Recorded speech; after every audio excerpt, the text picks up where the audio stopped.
The ACN podcast is made possible thanks to the generosity of our listeners and sponsors, including the Agile Alliance. As a nonprofit membership organization, the Agile Alliance is an excellent resource to help you along your Agile journey. To learn more about the Agile Alliance and our other sponsors, as well as how you can become a sponsor or supporter of our show, please visit acnpodcast.org for more information.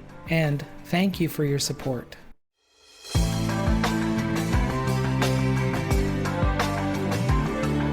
Good morning and good evening, everyone. This is Ray Arell. The Agile Coaching Network is brought to you by the Agile Alliance. If you're not familiar with this nonprofit organization, it started when the Agile Manifesto started way back when. They're actually the custodians of the manifesto and is sort of an independent voice within this whole big realm of this big word called Agile. Please go up and give them a look. The Agile Coaching Network, if you're not familiar with this, if this is your first time, this might be a slightly different format than you might be used to. This particular call, what we've learned is that there was a need or a demand for a forum that was more free form, more like a park bench where people are sitting down and having meaningful discussions about whatever's top of mind. I'd like to kick off today's conversation with something that somebody was talking to me about earlier this month, and that was about the concepts of good enough. When is it possible to go ship something out the door? And I don't just mean code, I mean any type of product that we are currently working on today. And so if you think about when we call something good enough, from the customer's perspective, the customer looks at us as whether or not this is code or any other product, they don't know what's in the box. All they really see is the buttons and controls and whatever we choose to go throw out to put in front of the customer itself. Now, over time, as everyone has been in the industry long enough, if you look in the 90s, even the 80s or even earlier, we tended to push the complexity of our product off onto our users. So as an engineer, I would go create something that I thought was good enough for me, but for the user, they ended up having to eat the complexity by having to go learn this complex system that we actually threw at them. And back in the 90s and the 80s, this was considered to be good enough. That, okay, if you want to learn how to go use this particular application or this particular product, you need to go take a class. And I remember that used to be complex courses that you would have to go through in college just to master something like doing a spreadsheet. If you look at today, though, the user, that complexity has now been pushed back into design. And designers and engineers are now managing that complexity. And if you look especially in the web applications that we use today, you don't have to take a class to go and use them. They have an intuitive interface that when I approach them, that I can get something done or get something accomplished without having to go through a very long list of tutorials or even taking a class associated to that. What has emerged from that is that the user, even though now they're behind and only having to go look at this, from the black box perspective, only sees the one user interface, the engineering and design is actually now having this behemoth of complexity and complications that might exist within their product itself. And if we talk about this just in a purely code sense, this question of what is good enough, yes, it might work for the customer, but if you have a big ball of complexity, as you know, it might be the function works, but it might be too slow, or it might not be as responsive as we would like it to be, or there's other entities that are associated to it where it might diminish the value of the product that we see. And hopefully you've all hit this problem statement. I have multiple times in my career. Question of good enough, if you think of inspect, test, repair, refactor, and the back end of this flow is this maintainable thing. As an engineer, it now becomes my ability, if we've scaled this up to 1 million users, that when a defect comes in, that since it's been refactored and cleaned and it's good, sort of from a clean code perspective or a clean product perspective, I am able to then go approach and probably maintain this very well. But as everyone knows, when we're in the DevOps situation or as we're doing our sprints or we're doing our demos, that question of do we short circuit the steps that we have in order to claim it's good enough and then go and perform an early shipment itself. And so my kickoff questions for today and for to get us going into the discussion is, so what is good enough from your perspective? I'd like to hear what that is. And also within that, how do you set that level? What's the level that you would go and pick? How do you do that within your organization to say that that is the right level? It's okay to go ahead and do that shipment.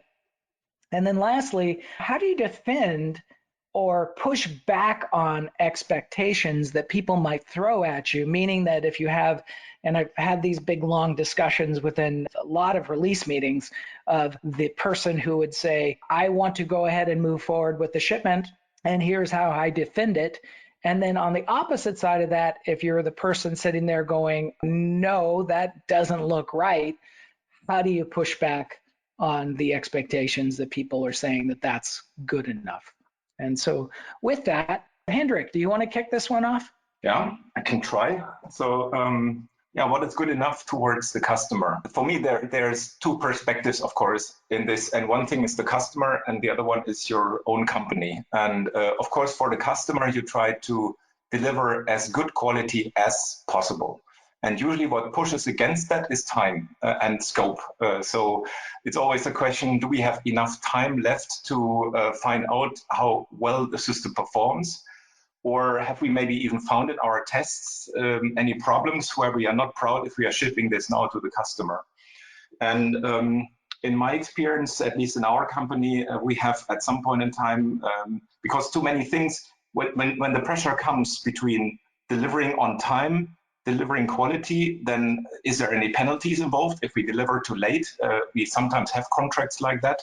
Then too often we had an unfavorable thing where we shipped something which did not live up to the quality standards that we wanted to see. So that led to that we created something which we call the stone tablets, which was a set of criteria that have to be fulfilled before we ship. So we actually put quite some governance around this. So that was the thing that we did towards the customer.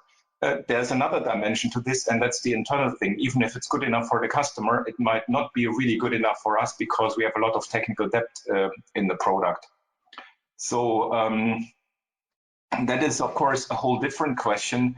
And one good practice I have found around that is when you need to log your technical debt as you would log a feature on a backlog of a product, and then you need to really plan this in before you ship the next product. So in that moment, it needs to become like a feature and it needs to be prioritized accordingly. Your products, some of them are put into the ground, correct? There's like cell towers and other things. That's another interesting thing, software versus hardware. I mean, software you can always fix later. Hardware, when you have a field change order later on, it hurts big time. So hardware, there the criteria, the quality criteria are much, much tougher than on the software side. Thank you for that clarification on that. Linda, do you have something to add to this?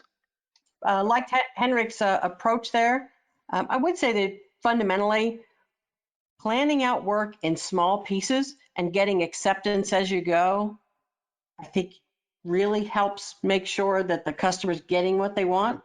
Of course, it helps to be talking to the real customer, not a middle person, whether that's a person inside your company or whatever. And while you can agree overall at the beginning to the main objectives that you want to achieve, or if you want to call that something like scope, that's good. But I find that it helps to show your work as work in progress and get the feedback from the customer sooner rather than later. The smaller you can make that feedback loop, the better chance you'll have of having a satisfied customer when the work is actually complete. Shauna, how about you? Yeah, I really like what Linda said. You know, if you can set up incremental demos with the customer, with your stakeholders along the way, and it becomes a collaborative conversation, it's by the time you're not just popping out of the box at the very end saying, look what we developed. What do you mean it's not what you want? So getting to good enough is much easier when you have that buy-in all along the way. And so what that looks like is really, as Linda said, those small incremental pieces, being able to say, for the first thing that we're just going to show you, it's just going to be pretty minimal, but let me just show you that it works. And I really want to get your feedback early. So early feedback, more customer engagement or sponsorship engagement is really the key, in my opinion. Great, thank you for that. And how about Jorg? Maybe a bit thinking about the pushing back or making visible what the decision is about is always thinking in benefits. So I always try to phrase the discussion, especially if I'm the one wanting the product. So looking at the role more from a product manager or salesperson's perspective.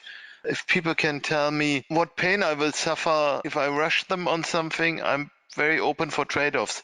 If they tell me this is a story you can tell to your customer, and actually then you don't need X, Y, and that, it's a totally different discussion from X, Y, and that will be late.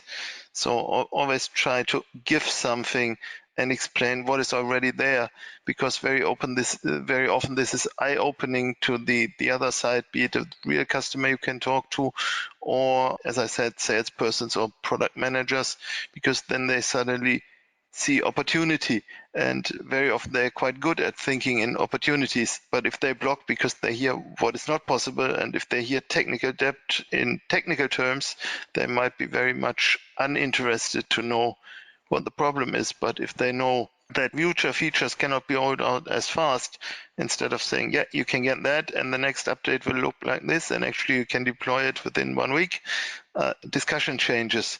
So always trying to frame it correctly. And yeah, sure, if it's big cell towers, some things must be in place very, very solidly. And there, follow the rules. As Hendrik said, the stone tablets are highly important, but not as a holy rule in terms of exactly this must be done, but exactly this end must be achieved and proven. If you find a new way to do it faster, more effective, or to even better quality, don't hinder people. Very often such rules are interpreted in the wrong way. Never do this. Take a challenge as how can we do it better, not as why are we doing it in that way. Thank you for that. Sheila M., what do you have to add to this? Well, I was thinking about in different industries, the answer can be very different.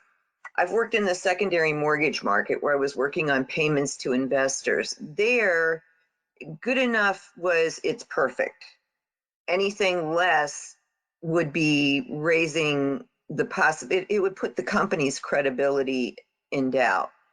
And it would potentially cause investigations because it was financial services. I've also worked in telecom on billing applications and on sales applications in a different telecom. And in both cases, good enough was like, it's about 80% right. And there were so many promotions and so many other variables that it was really pretty difficult, and they changed constantly. So it was really pretty difficult to get any more than an 80% right, because it's going to change tomorrow regardless of what we put in place today. And the other thing I've thought about with this is it depends on who your customer is. When it's internal customers, sometimes you can use something that's kind of cobbled together and fix it in the next round, and then in the next increment. But if it's for someone like customer care, where you're trying to get their scripts right, or you're trying to get the automated interface that an end customer is using as good as possible, you want to set the bar higher there than you do on some other things, just because it's still the credibility of the company and the user experience for the end user that you're trying to retain as a customer. So in both of those cases, you would be looking at, this quality bar as something that you would be reflecting against your customer and leveling the customer expectations? Yeah, I think you do. I think you try to see what is realistic given who the customer is you're looking at. I mean, I can remember one time where we were having a major problem at the end of month on sales campaigns, and engineering said, well, just spread the transactions out over the month. and I had to explain to them with a straight face, without getting upset, that sales campaigns run on a monthly basis, and everybody jumps to get everything done at the end of the month. So you can't just say we're going to have a network that can handle the capacity if it's spread out over the month, because from a business perspective, that's not how the business operates. And the business is bringing in the sales that are paying for your engineering work. So if we don't bring in the sales because we're spreading the transactions out, then some of us aren't going to have jobs in a few months. You know, I had to put it that bluntly to them to get them to understand that, yeah, I understand it's going to take you a while to upgrade the network, and we can go back and talk to the users and explain that there's whatever the problem was. There've been a couple of different things, and we could look for whatever workarounds we could in the meantime, because it wasn't an instant solution and it wasn't just one thing that needed to be fixed. But when you're looking at those kinds of things, yeah, you've got to talk about that. The other thing is, if you've got something that's so slow and cumbersome that it's unusable, and the reason is because you've got technical debt, then you don't express it to a non-technical end user as technical debt. You say, well, we really need to make some changes to the system, that what's going to happen from your perspective isn't that anything else is going to change. It's just going to get faster. So that's going to make it easier for you to use, and it's going to free up some of your time. And that they can understand. Yeah, I found that if I go to a party and I start talking about technical debt, people tend to not be around me. I don't know why, but thank you for your input on that. Let's see. Let's go over to Sheila E. Are you there? Oh, yes, I am. And Ray, if I was with you at a party and you wanted to talk about technical debt, I'd be happy to. Awesome. So I look at what's good enough at two levels, because as Sheila M was saying, quality is, in my mind, a separate thing for measuring good enough. And your quality, for me, quality is really important. And for quality, you want to get at that better, that perfect, that excellent. You don't want to be at good. Good is not going to be good enough. But when it comes to good enough with what you're delivering as far as scope, I feel like that's just a matter of, is this added value? Is it added value? Is the user experience something that the user is going to be happy with? And it may not be perfect because you don't have all the input. And I agree with whomever it was that said getting feedback as quickly as possible will help that. And you will go from, being better to being excellent when you do that release. But from a standpoint of value, I don't think you need to be perfect on the get-go. But from quality, you really want to have that bar much higher. Okay. Yeah, I think that makes a lot of sense. I think it also, would you say that also from an industry perspective too, if you release a product into an industry that has relatively, say, everyone else is slow, and then suddenly you release a product that's fast, you now have a differentiator, correct? Correct. That's absolutely correct. And that makes you in that better versus just good, and gives you the competitive edge in being better or excellent. At that point, you can even be best. Wonderful. Thank you for your input on this. Here is Adam. Adam, are you there? Hi, Ray. Hi, everyone. Hi. So for us, when we moved to open source with our driver a few years ago, we've been actually able to push this decision to the customers. And by that, I mean, for every patch we merge, it's available on GitHub. So if someone wants the bleeding edge latest driver, they can go off and pull the code, build it for themselves, because they might want to check out the new feature or check out a bug fix they've been waiting for. And then for the more regular cadence, we have a weekly binary release, which is actually stamped with a stamp of quality. Usually that's a recommendation for production readiness. Sometimes, we We trip over a bit, but that's not a problem because you can always go take last week's driver, which is almost as brand new. And then for the more discerning customers that want the full stack, they get regular but less often releases of the full stack that's tested against their specific requirements. So depending on how much risk the customer wants to take with a new product or a new iteration of the product, they have multiple avenues of picking up the driver.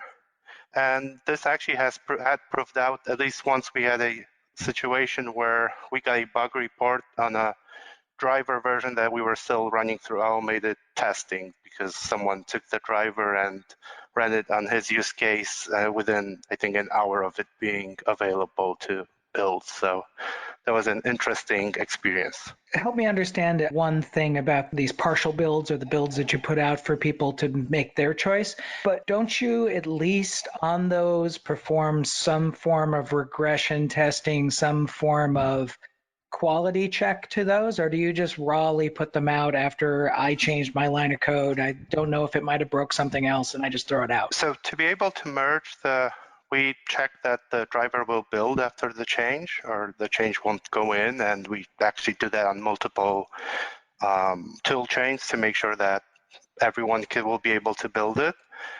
We also have to pass, I think it's several thousand ULTs right now. But some use cases might be too complex for unit tests, so that might fail. We also have to run certification tests that take, I would say, about 24 hours because of the specification requirements, and we test them on multiple platforms. So the full regression suite takes a little bit longer. So if you just take the driver immediately, it's available, build it in 10, 15 minutes and run it, you'll beat the automation system. Okay. Thank you. Use case. Thank you for that clarification. But it does sound like at least that there is some level of quality check that's being done before just throwing it across, which I think is good. Let's see. Linda, are you there? I'm here. How are you guys doing? Doing great. It's Friday. Well, it is. So from my perspective, it was hinted at from one of the other commenters, is I've run into a case where your engineer, your developer is afraid to put the pen down and say it's done or it's ready. I spent a lot of time in automotive. I did fuel and brake lines. So safety related, you have to make sure that they're right. But I had an engineer that I will swear to you could have spent his entire career finessing the routing of some brake lines for one particular vehicle and model year. And I kept asking him, are we ready to start tooling? Are we ready to start tooling? He says, no, I need to make some tweaks. And what his tweaks were, adjusting a bend within the tolerance of that bend point. So basically making minor changes that no one would notice, that would never affect the functionality of the part. And finally I had to say, pen down, done. It's ready to go. It is good enough. Right. So the takeaway from that is to understand what are the true needs. What do you need? What does your customer need? What are your true needs for the performance? And understand that and to say, okay, when you meet that, you're done. That is good enough. It's interesting because you're kind of bringing in that operational envelope kind of concept that we used to work with semiconductors, and we would have test engineers sometimes say, well, if this part is at this temperature and this voltage, this part's going to fail. And reality is both those temperatures and that voltage was way outside of the operating parameters that we even put in our specifications. So it's, you can call it a defect, but is it? It's kind of that question mark in there. And that's where you come back and say, nope, that is well within the operating range, and it is good enough. But yet there's consumer electronics parts that they're trying to use in automotive, and they'll only work in kind of your regular ambient temperature ranges. And the minute you put them in a car with extreme cold, extreme heat, and they will not operate at all. So that's not good enough at all. So it depends on where you're applying it. And so within your scope, how do you convey via this operational envelopes itself, how do you keep individuals in the future of saying that, that's an interesting corner you found, but how do you frame it to that individual so that they don't feel like their work was diminished for what they were trying to do? If it's kind of an already well-established environment that you're working in, you can go back to the specs and some of the documentation to say, no, this is what we've actually seen. This is what we have to meet.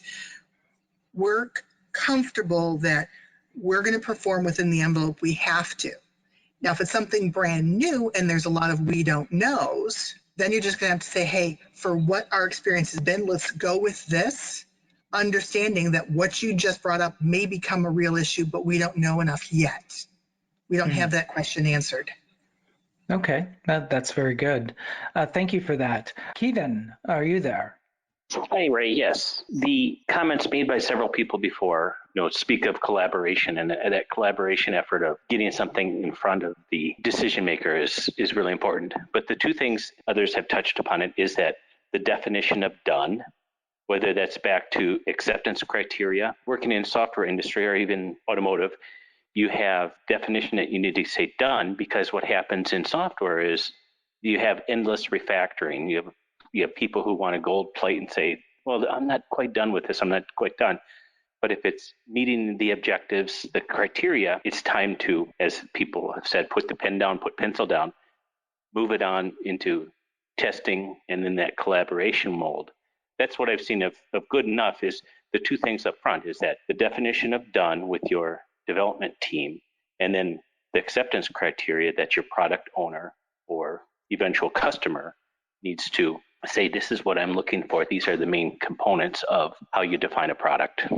Fully agree with that. We are right now at the bottom of the hour, and the question for the group, and with a show of hands, how many of you guys would like to pivot over to the questions that are over on Slido? And depending on the number of hands that are up, we will pivot or stay on this particular topic. Look at all those hands going up. So I'm going to go ahead and put all hands down. The top question up here, Shauna, this is yours. Got 62 votes.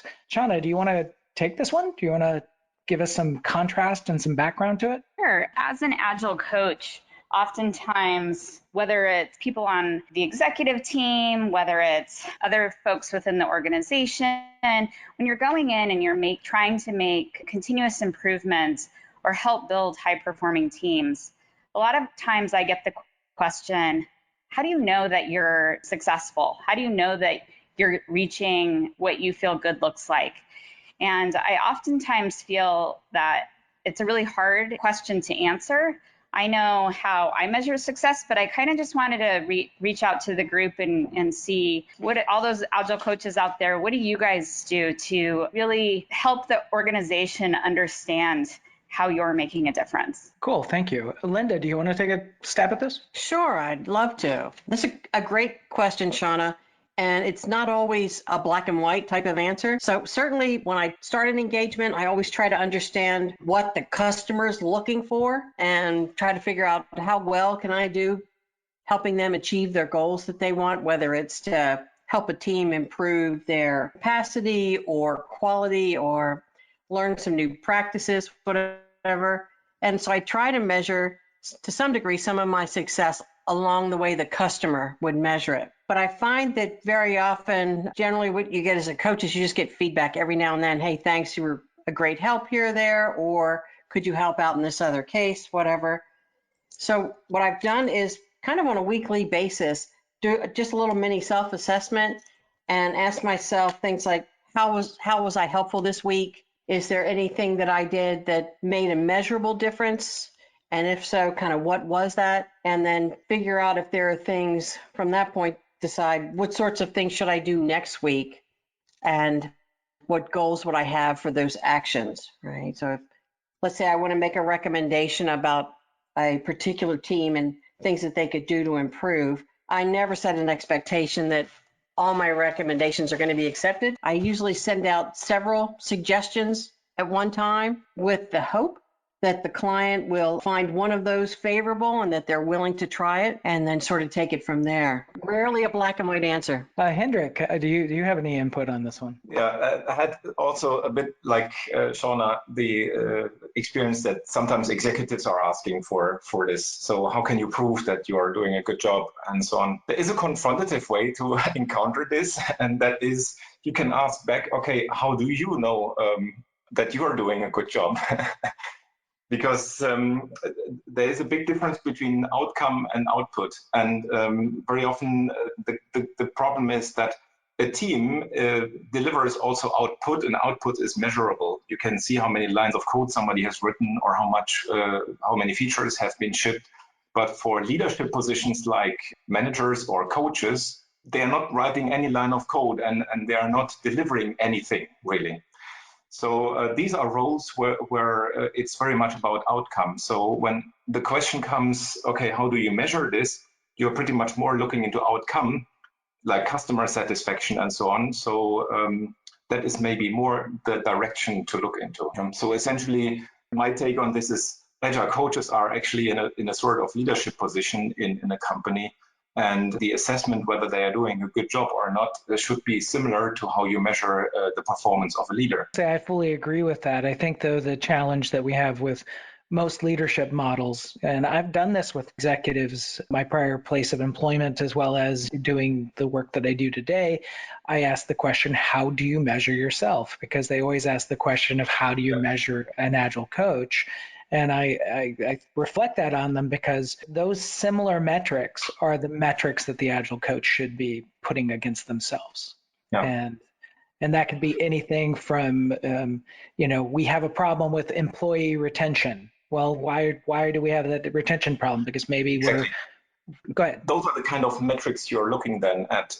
So you look at employee satisfaction surveys, you're looking into team health checks, you're looking into is the customer happy, is the outcome from a product perspective good? Because in the end, an Agile coach is for me someone who helps the team to be high performing and who helps the organization to be high performing. So the manifestation of that high performance is usually in the product, in the deliveries, but also in the happiness of the customer, the happiness and the satisfaction and so on of the teams and the people.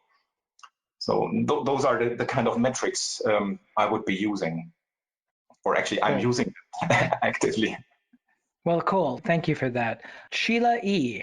I wanted to amend to all that or add on to that because there is a difference depending on the organization that you're at, the maturity level of the teams, whether or not they're new to Agile or they've been doing it for a couple of years. So the way you're going to measure your success is going to be very different in different ways. There's no, as somebody said, it's not black and white, but I also agree that you need to have some metrics that you take early on. You need to do somewhat of an assessment of the organization and where they are and their maturity within the Agile space, and then periodically go through and remeasure that and see that you're actually making progress. One thing that I just want to throw out, and Shauna, I don't know if this is part of what your question was.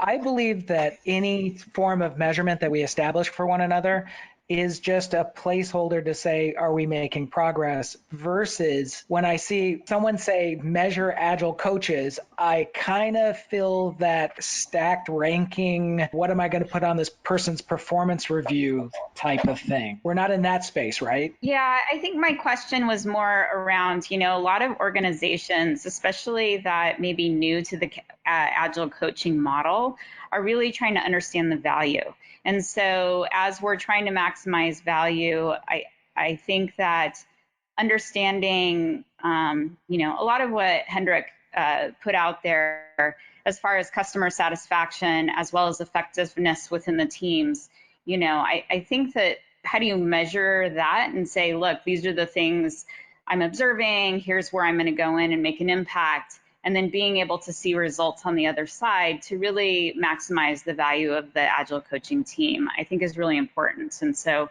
in my mind, it's really around that. Okay, Cool. Thank you for that clarification. Geoff? Jeff, hi. Yes. Hi. Yeah, I just thought it's worth adding that what's measured as important in an organization, what they look at in terms of metrics and outcomes, is a massive indicator of what's important in the organization. So one of the things I look for is if I'm doing my job properly, then they're starting to talk about and measure and pay attention to the sorts of things that an agile coach should be paying attention to. Is the team learning? Is the team improving what they're doing? Looking at a lot of metrics around that. But the mere fact that you get those metrics up to attention and get them up in front of the executives as part of that conversation is a really good indicator of success as an agile coach. So yeah, it's changing the conversation. So changing the conversation to actually talk about agile and talk about the sorts of things that we're trying to improve as agile coaches.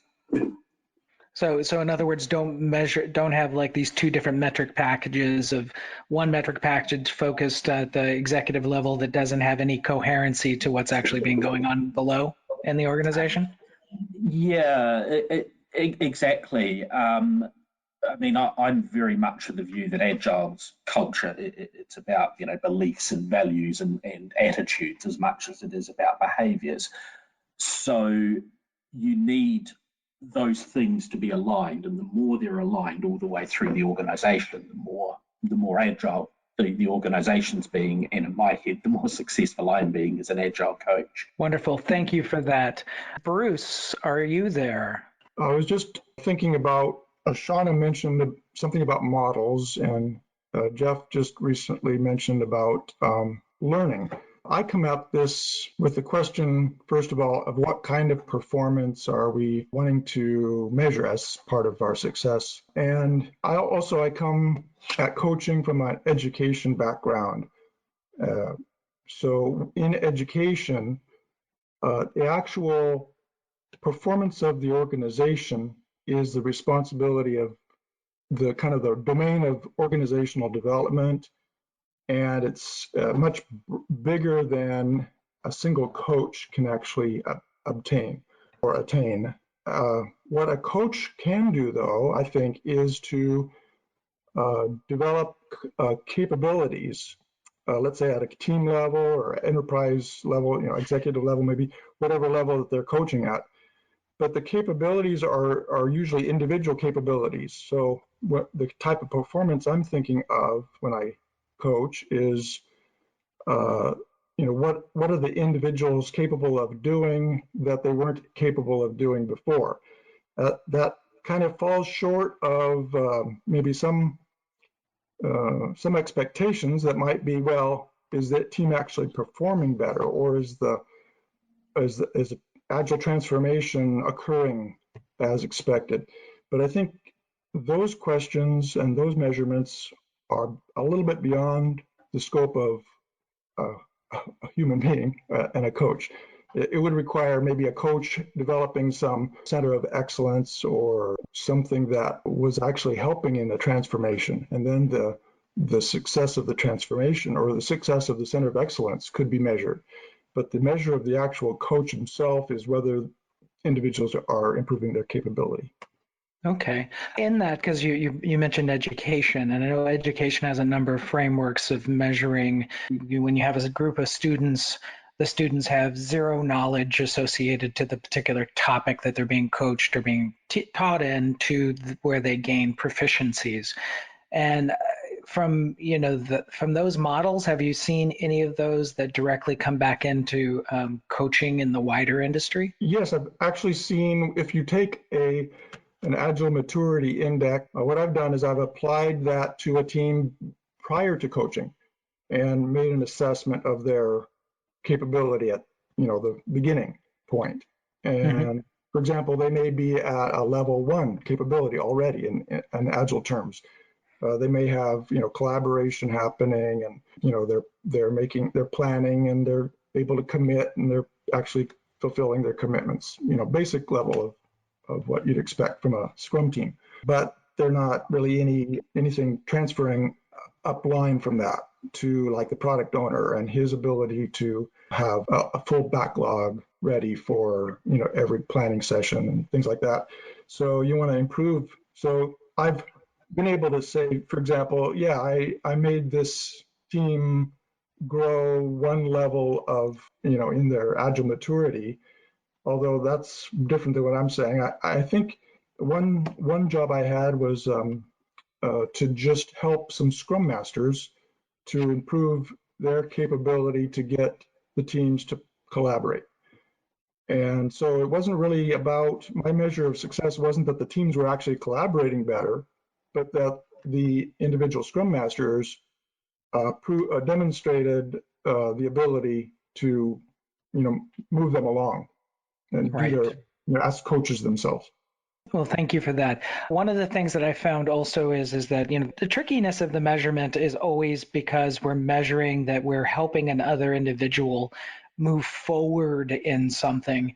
And the question is, what was my role in it and what was their role in it? And I never try to go take credit for what another person did, but if that person can then evaluate me and tell me how I helped them, and that becoming a part of the measurement also works really, really well.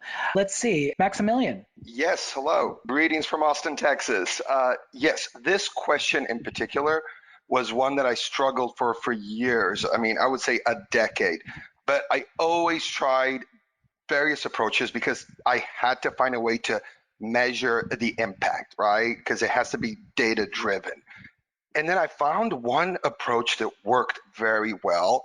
And it was the simple fact of, as soon as I start having to work with a team as an Agile coach or a corporation, I would give an anonymous survey based on the Agile Manifesto, the 4 principles, 4 questions. How efficient do you think your team is responding to change? How efficient do you think your team is in collaborating with stakeholders and customers? And based on a score out of 10, I would get an NPS score when we started, and whenever we're about done, whether it be, I have an estimate of 9 months to a year, it takes at least to have a good pulse check on the impact that has been occurred, give the same survey again. You will get data points. Yes, it could be skewed because the amount of people in the team are not the same and there's some things you have to put into perspective, but you get a data point that is based on people's perception of what has happened. And that has been the most successful way I've seen in my experience. Cool. Well, thank you for that. Randall, how about you? Yes, the one thing I would just like to add is that, I think this is a great question. Thanks, Shauna, for posing it. It's unfortunately, I think that the answer to this is kind of it depends, which is not a great answer. But I do like to, not only do I like to try and go with leadership and, and meet with them on a consistent basis, keep a good rapport going with them and good flow of information, but I always like to do the same thing with the Scrum Masters that I'm working with to make sure, am I meeting their needs, and how can I help them? And I think that sometimes we get so focused on managing above us, we forget about the people that we're trying to work with. And to me, that's I get more value out of finding out from the Scrum Masters, am I meeting their needs and how I'm able to help them, than I get from people above me. So are you saying that you're trying to go measure your value to your customers? Yes. How agile are you? That's pretty cool. And incremental proofs of value added on top of that would be probably an interesting exercise to just break out a framework of what would be those incremental proofs of value as I walk through doing those things. Thank you for that, Randall. Ron, you get to take us home today because we're approaching the top of the hour. Ron, what do you have? One simple thing that one of our coaches came up with was just a simple 1-question survey that he sends out at the end of an engagement, just kind of a net promoter score. How likely is it you would recommend the services of our coaches to other associates? And that, while it's not exact, at least it gives you kind of a feedback, and they could leave comments as well in terms of, did they feel that what you did with working with them was effective or not, that they would feel positive or neutral or negative in terms of promoting us for other engagements. Wonderful. I know that there's been criticism about NPS scores and how they work, but every single thing that I do, interactions or classes or tutorials or any of the work, I tend to go throw an NPS score out just because I know that that gives some really good feedback as far as a measurement system. So thank you for that. And we are right now at close to the top of the hour, so I just have a couple of announcements to make. If you guys haven't seen this yet, if you go up to agilealliance.org, Agile Coaching Network, you can see the URL up here on the screen. Or if you just go to agilecoachingnetwork.org. There's a vanity URL that'll take you to this page. We now have a Slack channel that's available because there's been a number of people who said that, this gap of 1 month between when we have conversations, I'm having withdrawal. So there's now a Slack channel that's available. If you put your email address into there and hit the invite me, it would send you an invite to that Slack channel. Same rules that apply here apply there. So don't think that you can go in there and suddenly start selling stuff to people. That'll be a good way of getting, someone wagging a finger at you really quick. But it is now available, and there's conversations that have been going on there. So I would recommend going up there as soon as you can and getting signed up. We'd love to have you a part of that. If you go up to agilealliance.org and you go up to, if you look at the events, you will notice webcasts. So the next place that you'll hear my voice will be at a webcast that we're having next week. This is a part of the Supporting Agile Adoption Workgroup. I will be moderating this, and these two great people, both Yuta and John, will be giving a great presentation next week. I invite you to join that. It's a free webinar, so come on up and join that. We will do a 20-minute presentation followed by the rest of the time just in this type of open Q&A perspective. So we would love to have you. And so with that, I'd like you guys to have a great month. Hopefully you guys are all staying safe and finding your way to get some exercise and getting out, and just as we start to open back up the world, could start to, maybe one day soon, see each other face to face again. Everyone, take care.